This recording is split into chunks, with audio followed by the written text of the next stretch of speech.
حملہ آور پیادہ فوج تیزی سے آگے بڑھ رہی ہے۔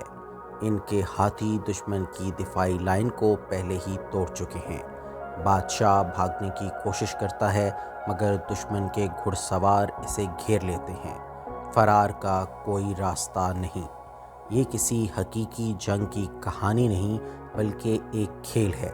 تقریباً 1500 سال سے شطرنج کو فوجی حکمت اور ذہانت کی کسوٹی سمجھا جاتا ہے۔ شطرنج کے سب سے پرانے ریکارڈ 7ویں صدی کے ہیں، مگر کہانیاں بتاتی ہیں کہ یہ کھیل اس سے 1 صدی پہلے شروع ہوا۔ کہتے ہیں کہ گپتا سلطنت کے چھوٹے شہزادے کی جنگ میں موت کے بعد اس کے بھائی نے اپنی اداس ماں کو وہ منظر دکھانے کے لیے ایک طریقہ سوچا۔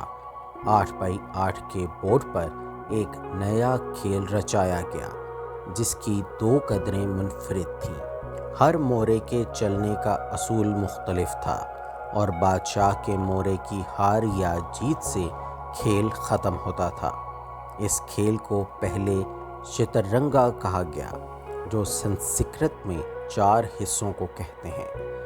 جب یہ کھیل ساسانی پارسیہ پہنچا تو اس کا نام اور اصطلاحات بدل گئیں۔ لفظ شطرنج شاہ سے آیا، یعنی بادشاہ، اور شاہ مات یعنی بادشاہ کی مات اور بے بسی۔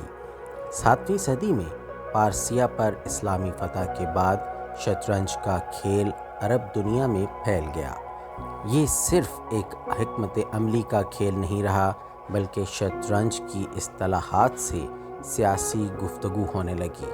خلفاء خود اس کے شوقین کھلاڑی بنے اور مورخ المسعودی نے اسے قسمت کے کھیلوں کے مقابلے میں انسانی ارادے کی مثال کہا۔ قرون وسطیٰ میں شہرۂ ریشم سے ہونے والی تجارت نے شطرنج کو مشرقی اور جنوب مشرقی ایشیا تک پہنچایا، جہاں اس کی کئی مقامی شکلیں بنیں۔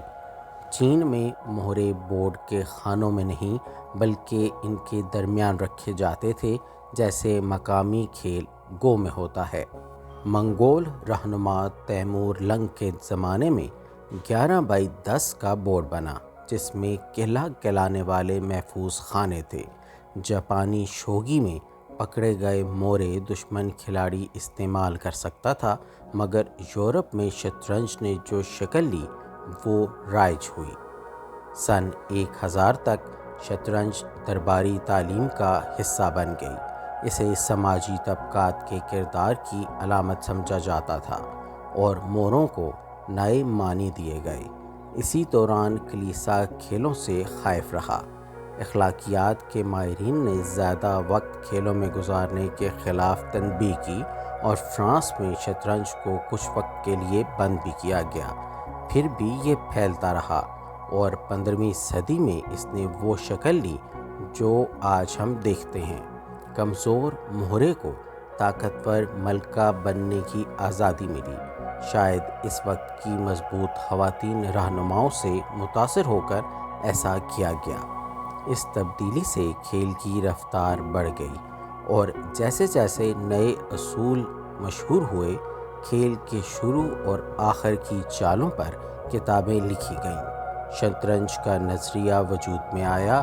روشن خیالی کے دور میں شطرنج درباروں سے نکل کر کافی ہاؤسز میں پہنچی۔ 19ویں صدی کے آخر میں رسمی مقابلوں نے حکمت عملی کو ڈرامے پر فوقیت دی۔ بین الاقوامی مقابلوں کے ساتھ شطرنج نے سیاسی اہمیت حاصل کی۔ سرد جنگ میں سوویت یونین نے شطرنج کے ٹیلنٹ کے لیے بڑے وسائل لگائے اور صدی کے آخر تک چیمپئن شپ پر راج کیا، مگر روسی غلبے کو توڑنے والا کوئی دوسرے ملک کا کھلاڑی نہیں بلکہ IBM کا کمپیوٹر ڈیپ بلیو تھا۔ شطرنج کھیلنے والے کمپیوٹر دہائیوں سے بن رہے تھے، مگر 1997 میں ڈیپ بلیو نے چیمپئن گیری کاسپاروف کو ہرا کر تاریخ رقم کی۔ آج شطرنج کے سافٹ ویئر بہترین انسانی کھلاڑیوں کو ہرا دیتے ہیں، مگر یہ مشینیں جنہوں نے اس کھیل میں مہارت حاصل کی خود انسانی ذہانت کی پیداوار ہیں، اور شاید یہی ذہانت ہمیں اس شہمات سے نکلنے کا راستہ دکھائے گی۔